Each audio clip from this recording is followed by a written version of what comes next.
அனைவருக்கும் அன்பு வணக்கம். நான் உங்கள் Karthik. Welcome to mind soldier YouTube channel. நம்ம யூடியூப் சேனலில் மனதை பயன்படுத்தி நம்முடைய இலக்குகளை துல்லியமாகவும் விரைவாகவும் எப்படி அடைவதுன்னு பார்த்துட்ருக்கோம். அந்த வகையில் இன்னைக்கு நம்ம பார்க்க போகிறது, நீங்கள் காதலிக்கும் நபர் உங்களை விடாமல் துரத்தி துரத்தி காதலிக்க வைக்கும் ரொம்ப ரொம்ப பவர்ஃபுல்லான ஒரு மெத்தடை பார்க்க போகிறோம். தயவு செஞ்சு நல்ல விஷயங்களுக்காக மட்டுமே இந்த மெத்தடை நீங்கள் பயன்படுத்துங்க. உங்களுடைய காதல் உண்மையானதா நேர்மையானதா இருக்கும் பட்சத்தில் மட்டும்தான் இந்த மெத்தடை நீங்கள் பயன்படுத்தணும். ஆல்ரெடி வேற ஒருத்தவங்களோட லவ் ரிலேஷன்ஷிப்பில் இருக்கும் அந்த நபர்களை எல்லாம் நீங்கள் ஈர்ப்பதற்கு இந்த மெத்தடை பயன்படுத்தாதீங்க. ஏன்னா உங்களுக்கு சக்ஸஸ் கொடுத்தாலும் வாழ்க்கையில் வேறு விதமான பிரச்சனைகளை நீங்கள் சந்திக்க நேரிடும். யாரெல்லாம் இந்த டெக்னிக்கை பயன்படுத்தலாம்னு பார்த்தீங்கன்னா, ஆல்ரெடி நீங்கள் லவ் ரிலேஷன்ஷிப்பில் இருக்கீங்க. நீங்கள் விரும்பும் அந்த குறிப்பிட்ட நபர் உங்களை விட்டு பிரிஞ்சு போய்கிட்டே இருக்காங்க. உங்களை விட்டு ஏதோ காரணத்தினால விலகி போய்கிட்டே இருக்காங்க. உங்கள் மேலே பெருசாக இன்ட்ரெஸ்ட் காட்டுறது இல்லை. அந்த மாதிரியான தருணத்தில் இந்த மெத்தடை நீங்கள் தாராளமாக பயன்படுத்தலாம். லவ் பிரேக்கப்பில் இருக்கிறவங்களும் இதை பயன்படுத்தலாம். ஒன் சைட் லவ்வில் இருக்கிறவங்களுக்கும் இந்த மெத்தட் ரொம்ப சூப்பராக ஒர்க் அவுட் ஆகும். ஒரு சின்ன விஷயத்தை ஞாபகத்தில் வச்சுக்கோங்க. நீங்கள் விரும்பும் அந்த நபர், நீங்கள் ஒன் சைட் லவ்வில் இருக்கிறீங்க, நீங்கள் காதலிக்கும் அந்த நபருக்கு உங்களை கொஞ்சமாவது தெரிஞ்சிருக்கணும். யாருன்னே உங்களுக்கு தெரியாத நபர்களுக்கு நீங்கள் இதை பயன்படுத்த முடியாது. ஆல்ரெடி நீங்கள் ஒரு ஃப்ரெண்ட்ஷிப்பில் இருக்கலாம், இல்லை தெரிஞ்சவங்களாக இருக்கலாம். அந்த மாதிரியான நபர்களுக்கு நீங்கள் பயன்படுத்தும் பொழுது ரொம்ப வேகமாக உங்களுக்கு ரிசல்ட் கிடைக்கும். இப்போ நம்ம பார்க்க போகிற இந்த டெக்னிக் என்னுடைய நண்பர்கள் பயன்படுத்தி உடனடியாக வெற்றி அடைஞ்ச ஒரு மெத்தட். இது ஒரு முழுமையான law of attraction technique. 30 days நீங்கள் கண்டினியூஸாக ஃபாலோ பண்ணணும். நடுவில் ஒரு நாளோ 2 நாளோ தவிர்க்க முடியாத ஒரு பிரேக் வந்துருச்சுன்னா நீங்கள் தாராளமாக எடுத்துக்கலாம். ஆனால் நீங்கள் 30 days கம்ப்ளீட் பண்ணுற மாதிரி பார்த்துக்கோங்க. முடிஞ்ச வரைக்கும் பிரேக்ஸ் அவாய்ட் பண்ணுங்கள். பெண்களாக இருந்தாலும் நீங்கள் தொடர்ந்து 30 நாளைக்கு ஃபாலோ பண்ணலாம். பிரேக் எடுக்க வேண்டிய அவசியம் கிடையாது.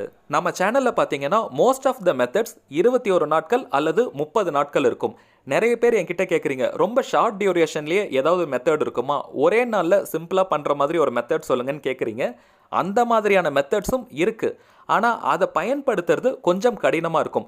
உதாரணத்துக்கு சித்தர்கள், ஞானிகள், மகான்கள் இவங்களெல்லாம் எடுத்துக்கிட்டிங்கன்னா அவங்க மனசில் நினைக்கிற விஷயம் அடுத்த நொடியே மேனிஃபெஸ்ட் ஆகிடும். அவங்க நினச்சாங்கன்னா உடனடியாக நடக்கும். இதற்கு காரணம் அவங்களுடைய மனம் அந்த அளவுக்கு பக்குவப்பட்டிருக்கும், அமைதியாக இருக்கும். அவங்க எப்போவுமே ஒரு மெடிடேஷன் ஸ்டேட்டில் தான் இருப்பாங்க. அது மட்டும் இல்லை, நெகட்டிவான தாட்ஸ் எதுவுமே இருக்காது. கோபமோ, வெறுப்புணர்ச்சியோ, பயமோ, ஏக்கம், துன்பம் இந்த மாதிரி நினச்சி அவங்களுடைய மனம் எப்போவுமே அலக்கழிப்பில் இருக்காது. அது மென்மையாக அமைதியாக இருக்கும். எப்போ உங்களுடைய மனம் அந்த அளவுக்கு அமைதியாக இருக்கோ அந்த நிலையில தான் மேனிஃபெஸ்டேஷன் ஸ்டார்ட் ஆகும்.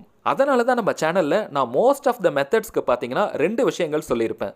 மூச்சை கவனிக்க சொல்லியிருப்பேன். உள்மூச்சு, வெளிமூச்சு, இது ரெண்டுத்தையும் நீங்கள் கவனிக்கும் பொழுது உங்களுடைய மனம் அமைதி அடையும். அடுத்ததாக நெகட்டிவிட்டியை நீக்க சொல்லியிருப்பேன். நெகட்டிவிட்டியை நீக்கிட்டு எந்த ஒரு மெத்தடையும் நீங்கள் ஃபாலோ பண்ணும் பொழுது அவ்வளவு சீக்கிரம் உங்களுக்கு ரிசல்ட் கிடைக்கும். ஸோ இந்த மெத்தடுக்கும் பார்த்தீங்கன்னா இந்த 2 விஷயங்கள் கண்டிப்பாக தேவை. நெகட்டிவிட்டியை நீக்கிறதுக்கு நம்ம சேனலில் நிறைய மெத்தட்ஸ் அப்லோட் பண்ணியிருக்கோம். எம்சாண்டிங் மெத்தட், ஹோப்போனோபோனோ மெத்தட், 2 cup மெத்தட், அது மட்டும் இல்லாமல் ஸ்விட்ச் வேர்ட்ஸ் கூட நிறைய சொல்லியிருக்கேன். இதை தவிர்த்து நீங்கள் எல்லோருமே ஒரு உண்மையை புரிஞ்சுக்கணும். இப்போது கரண்ட்டாக உங்களுக்கு இருக்கிற சிச்சுவேஷன் எவ்வளவு மோசமாக இருந்தாலும் பரவாயில்ல, அதை உங்களால் மாற்ற முடியும். நீங்கள் விரும்பும் நபர் உங்களை இப்போ எப்படி நடத்தினாலும் பரவாயில்ல, நிச்சயமாக அந்த நபர் உங்கள் மேலே அன்பை செலுத்த வைக்க முடியும். அது மட்டும் இல்லை, நீங்கள் நினைக்கிற மாதிரியே அந்த நபர் உங்ககிட்ட நடந்துப்பார்.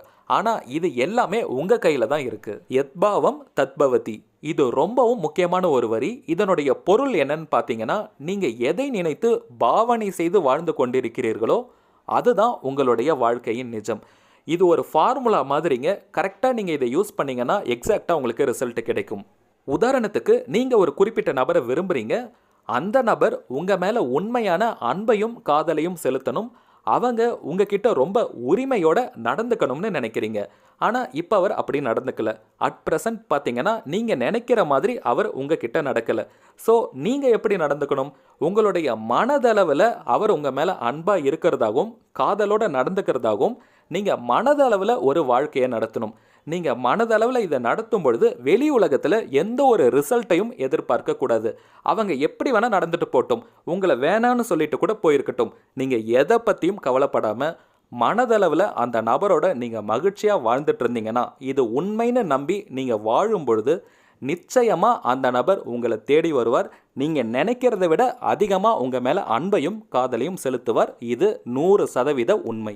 ஒரு பெரிய ரகசியத்தையே நான் இன்னைக்கு உங்ககிட்ட ஷேர் பண்ணிட்டேன். இதற்கு மேலேயும் கட்டாயமாக உங்களுடைய மனசில் பயமோ சந்தேகமோ எந்த ஒரு நெகட்டிவ் தாட்ஸும் இருக்காதுன்னு நான் நம்புகிறேன். இப்போ நம்ம பார்க்க போகிற இந்த மெத்தடை ஃபுல் பாசிட்டிவிட்டியோட முழு நம்பிக்கையோட தைரியமாக நீங்கள் ஃபாலோ பண்ணுங்கள். உங்கள் ஒவ்வொருத்தருடைய காதல் வாழ்க்கையிலும் திருமண வாழ்க்கையிலும் வெற்றி நிச்சயம். சரிங்க, இந்த வீடியோக்குள்ளே போகிறதுக்கு முன்னாடி நம்ம சேனலை இப்போ தான் நீங்கள் ஃபர்ஸ்ட் டைம் பார்க்குறீங்கன்னா மறக்காமல் சப்ஸ்கிரைப் பண்ணிக்கோங்க. பக்கத்தில் இருக்க பெல் ஐக்கானையும் ப்ரெஸ் பண்ணிக்கோங்க. அப்போ தான் நான் அப்லோட் பண்ணுற எல்லா மெத்தட்ஸும் உடனடியாக உங்களுக்கு நோட்டிஃபிகேஷனில் வரும். ஃபர்ஸ்ட் நீங்கள் ஒரு தனி அறையை தேர்வு பண்ணிக்கோங்க. தனி அறை இல்லாதவங்க, தனி ரூம் இல்லைன்னா கூட நீங்கள் வருத்தப்பட வேண்டாம். உங்களை யாரும் கொஞ்சம் நேரத்துக்கு டிஸ்டர்ப் பண்ணாத மாதிரி பார்த்துக்கோங்க. உங்களுடைய கான்சன்ட்ரேஷன் தான் இந்த இடத்துல ரொம்ப முக்கியம். ஒரு 20 நிமிடத்திலிருந்து அரை மணி நேரம் வரைக்கும் இப்போ நான் சொல்ல போகிற இந்த டெக்னிக்கை நீங்கள் ப்ராக்டிஸ் பண்ணலாம். நல்லா ஞாபகத்தில் வச்சுக்கோங்க. ஒரு நாளைக்கு ஒரு முறை நீங்கள் ப்ராக்டிஸ் பண்ணாலே போதும். 30 நாளைக்கு தொடர்ந்து ஃபாலோ பண்ணுற மாதிரி இருக்கும். அடுத்ததாக எந்த டைம் பெஸ்ட்டாக இருக்கும்னு பார்த்தீங்கன்னா, நைட்டு நீங்கள் தூங்க போகிறதுக்கு முன்னாடி ஒரு 20 நிமிடங்கள் இந்த டெக்னிக்கை நீங்கள் ஃபாலோ பண்ணிங்கன்னா ரொம்ப சூப்பராக ரிசல்ட் கிடைக்கும். நைட் ஷிஃப்ட் வேலைக்கு போகிறவங்களா இருந்தீங்கன்னா நீங்கள் காலையில் தூங்க போகிறதுக்கு முன்னாடி இந்த டெக்னிக்கை ஃபாலோ பண்ணிவிட்டு தூங்கிடுங்க. ரொம்ப வேகமாக உங்களுக்கு ரிசல்ட் கிடைக்கும். சரிங்க, இப்போ நீங்கள் சேரில் அப்படி இல்லைன்னா தரையில் உட்காந்துக்கோங்க. படுத்துக்கிட்டும் இந்த டெக்னிக்கை தாராளமாக நீங்கள் ஃபாலோ பண்ணலாம். அப்படியே இந்த டெக்னிக்கை ஃபாலோ பண்ணிவிட்டு நீங்கள் தூங்கிட்டாலும் எந்த ஒரு தவறும் கிடையாது. ஆனால் மினிமம் ஒரு 20 நிமிடங்கள் இந்த டெக்னிக்கை ஃபாலோ பண்ணதுக்கு பிறகு நீங்கள் தூங்குனீங்கன்னா எந்த பிரச்சனையும் இல்லை. சீக்கிரமே தூங்கிட்டீங்கன்னா ரிசல்ட் கிடைக்க கொஞ்சம் காலதாமதம் ஆகும். இப்போ நீங்கள் ஒரு 2 முதல் 3 நிமிஷமாவது உங்களுடைய மூச்சை கவனிங்க. ஒரு நல்ல தூக்க மயக்க நிலைக்கு நீங்கள் போகணும். உங்களுடைய உள்மூச்சு வெளிமூச்சு இதை 2 மட்டுமே நீங்கள் கவனிச்சா போதும். மூச்சு பயிற்சியெல்லாம் தேவை கிடையாது. உங்களுடைய மனம் பார்த்தீங்கன்னா அப்படியே லைட்டாக ஃபீல் ஆகும். தூக்கம் வருவது போல் ஒரு சின்ன உணர்வு உங்களுக்கு ஏற்படும். அந்த நிலை வந்ததுக்கு பிறகு நீங்கள் விரும்பும் அந்த குறிப்பிட்ட நபரை ஜஸ்ட் நீங்கள் இமேஜின் பண்ணுங்கள். ரொம்ப தத்ரூபமாக அவங்களுடைய முகத்தை பார்க்கணும்னு அவசியம் கிடையாது. ஆனால் அவங்களுடைய முகம் ஓரளவுக்கு தெரிகிற மாதிரி நீங்கள் பாருங்கள். நீங்கள் பார்க்கும் பொழுது அவங்க கொஞ்சம் சிரித்த மாதிரி இருக்கணும். ஏதாவது ஒரு ரெஃபரன்ஸ்க்கு ஃபோட்டோ கூட நீங்கள் யூஸ் பண்ணிக்கலாம். அந்த ஃபோட்டோவை பார்த்துட்டே நீங்கள் கொஞ்சம் கண்ணை மூடுனீங்கன்னா அந்த முகம் உங்களுக்கு தெரியும். ஜஸ்ட்டு இன்னும் ஒரு 3 முதல் 4 நிமிடங்கள் அவங்களுடைய முகத்தை நீங்கள் கொஞ்சம் ஃபோக்கஸ் பண்ணுங்கள்.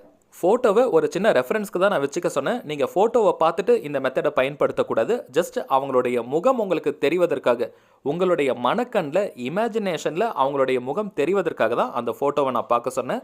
கண்களை மூடிட்டு தான் இந்த பயிற்சியை நீங்கள் பண்ணணும். இப்போ ஒரு 2லிருந்து 3 நிமிடங்கள் அவங்களுடைய முகத்தை நீங்கள் பாருங்கள். ரொம்ப அன்போட, மகிழ்ச்சியாக, கான்ஃபிடென்ட்டாக, தைரியமாக அவங்கள ஃபேஸ் பண்ணுங்கள். ரொம்ப சந்தோஷமாக அவங்கள நீங்கள் பாருங்கள். பார்த்து முடித்ததுக்கு பிறகு அவங்களுடைய ஹார்ட்டை நீங்கள் ஃபோக்கஸ் பண்ணணும். இது ரியல் ஹார்ட்டுங்க. ஹியூமன் ஹார்ட் எப்படி இருக்குமோ நம்ம டிஸ்பிளேல கூட தெரியுது பாருங்கள்.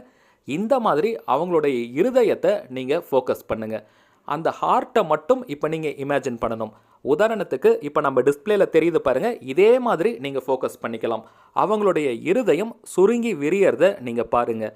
அந்த ஹார்ட் துடிக்கிறத நீங்கள் ஃபீல் பண்ணணும். ஒவ்வொரு முறையும் அவங்களுடைய ஹார்ட்டு சுருங்கி விரியும் பொழுது உங்களுடைய பெயரை சொல்கிறத நீங்கள் பாவனை செய்யணும். உதாரணத்துக்கு உங்களுடைய பெயர் ராஜான்னு இருந்ததுன்னா அந்த ஹார்ட் சுருங்கும் பொழுதும் ராஜா, விரியும் பொழுதும் ராஜான்னு அந்த ஹார்ட்டுடைய ஒவ்வொரு துடிதுடிப்புக்கும் உங்கள் பெயரை சொல்லிக்கிட்டே துடிக்கிறத உங்களுடைய காதுகளால் நீங்கள் கேட்கணும். அதை நீங்கள் உணரணும். இது ரொம்ப ரொம்ப முக்கியமான ஒரு டெக்னிக்ங்க. நல்லா ஞாபகத்தில் வச்சுக்கோங்க. கவனம் செதறாமல் கரெக்டாக நீங்கள் ஃபாலோ பண்ணுங்கள். யத்பாவம் தத்பவதின்னு நான் ஆல்ரெடி உங்களுக்கு சொன்னேன். நீங்கள் இதை தொடர்ந்து பாவனை செய்ய செய்ய உணர்வு பூர்வமாக இதை நீங்கள் உணர நீங்கள் விரும்பும் அந்த குறிப்பிட்ட நபருடைய மனதில் உங்களுடைய பெயரும் உங்களுடைய சிந்தனை, உங்களுடைய நினைவுகள் அந்தளவுக்கு 2 கலக்கும். அந்த ஹார்ட்டு துடிக்கிறது அந்த அளவுக்கு தத்ரூபமாக நீங்கள் உணரணும். உங்களுக்கு அது மனக்கண்ணில் நல்லாவே தெரியணும். அந்த சவுண்ட் உங்கள் காதில் கேட்கணும். உங்களுடைய பெயரை சொல்கிறத நீங்கள் நல்லா பாவனை பண்ணுங்கள். ஹார்ட்டு துடிக்கும் பொழுது உங்களுடைய பெயரை நான் பாவனை செய்ய சொன்னேன். ஆனால் உங்களுடைய பெயர் பார்த்தீங்கன்னா அவங்களுடைய குரலில் அது ஒலிக்கணும். அவங்களுடைய வாய்ஸ் கட்டாயமாக உங்களுக்கு தெரியும். அவங்களுடைய வாய்ஸில் அந்த ஹார்ட் சுருங்கி விரியும் பொழுது உங்களுடைய பெயரை சொல்கிறத உங்களுடைய காதால் நீங்கள் கேட்கணும். உங்களுடைய மனக்கண்ணால் அவங்களுடைய ஹார்ட் சுருங்கி விரியறதை நீங்கள் பார்க்குறீங்க. உங்களுடைய காதுகளால் அவங்களுடைய இதயம் உங்களுடைய பெயரை உச்சரிக்கிறத நீங்கள் கேட்குறீங்க. இவ்வளவு தாங்க கான்செப்ட். நீங்கள் தொடர்ந்து இதை செய்யணும்னு கூட அவசியம் கிடையாது. நடுவில் ஒரு சின்ன பிரேக் எடுத்துக்கலாம். அதாவது 20 நிமிடங்கள் நீங்கள் இதை பண்ணுறீங்கன்னா ஒரு 4-5 முறையாக இந்த மெத்தடை நீங்கள் ஃபாலோ பண்ணலாம். முதல் 2 நிமிடங்கள் உங்களுடைய மூச்சை கவனிங்க. அடுத்த ஒரு 3 நிமிடங்கள் அவங்களுடைய முகத்தை ஃபோக்கஸ் பண்ணுங்கள். அதற்கு பிறகு அவங்களுடைய ஹார்ட்டை ஃபோக்கஸ் பண்ணி உங்களுடைய பேர் அங்கே ஒலிக்கிறதா நீங்கள் கேட்கணும். திரும்ப நீங்கள் கண்ணை திறந்து கொஞ்சம் ரிலாக்ஸ் பண்ணிக்கோங்க. திரும்பவும் அதே மாதிரி உங்களுடைய மூச்சை கவனிச்சுட்டு அமைதியானதுக்கு பிறகு அவங்களுடைய முகத்தை பாருங்கள். தென் நீங்கள் அவங்களுடைய ஹார்ட்டை ஃபோக்கஸ் பண்ணுங்கள். இதே மாதிரி சின்ன சின்ன பிரேக் நடுவில் ஒரு நிமிடம் நீங்கள் பிரேக் எடுத்துகிட்டு இல்லை 2 நிமிடம் பிரேக் எடுத்துகிட்டு நீங்கள் ரிப்பீட்டடாக இதை பண்ணிட்டு இருங்க. ஏன்னா கண்டினியூஸாக ஒரு 20 நிமிடங்கள் அவங்களுடைய ஹார்ட்டை ஃபோக்கஸ் பண்ணி அந்த கான்சன்ட்ரேஷனை மெயின்டைன் பண்ணுறது கஷ்டம். நீங்கள் நடுவில் சின்ன சின்ன பிரேக் எடுத்துக்கிட்டு அப்படியே ஃபாலோ பண்ணுங்கள். பெரிய பிரேக்காக எதுவும் எடுத்துடாதீங்க. இன்னொரு முக்கியமான விஷயம், காலையில் ஒரு 10 நிமிடம், நைட்டு தூங்க போகிறதுக்கு முன்னாடி 10 நிமிடம்னு அந்த அளவுக்கு பிரித்து பண்ணக்கூடாது. மொத்தமாக 20 நிமிடம் காலை நேரமோ இல்லை நைட்டு நீங்கள் தூங்க போகிறதுக்கு முன்னாடியே ஃபாலோ பண்ணலாம். அந்த 20 நிமிடத்தில் நடுவில் நீங்கள் 1 நிமிடமோ 2 நிமிடமோ பிரேக் எடுத்துகிட்டு நீங்கள் ரிப்பீட்டடாக இதை ஃபாலோ பண்ணலாம். 30 நாளைக்கு இந்த மெத்தடை நான் ஃபாலோ பண்ண சொல்லியிருந்தாலும் இப்போ நான் சொன்ன மாதிரி நீங்கள் கரெக்டாக இந்த மெத்தடை ஃபாலோ பண்ணிங்கன்னா எந்த ஒரு நெகட்டிவிட்டியும் இல்லாமல் உங்களுடைய மனம் முழுவதும் பாசிட்டிவிட்டியோட, தைரியத்தோட, முழு நம்பிக்கையோட, சந்தேகம் இல்லாமல் நீங்கள் ஃபாலோ பண்ணிங்கன்னா 10லேருந்து 15 நாளுக்குள்ளேயே பெரிய ரிசல்ட் உங்களுக்கு தெரியும். நீங்கள் விரும்பும் அந்த குறிப்பிட்ட நபர் வாண்டடாக உங்கள் கிட்ட வந்து பேசிக்கிட்டே இருப்பார். அவராக உங்களுக்கு ஃபோன் பண்ணிக்கிட்டே இருப்பாங்க. உங்களை பிளாக் பண்ணி வச்சுருந்தாலும் சரி, உங்களை அவாய்ட் பண்ணுறவங்களா இருந்தாலும் சரி, தேடி வந்து உங்கள் கிட்ட பேசுவாங்க.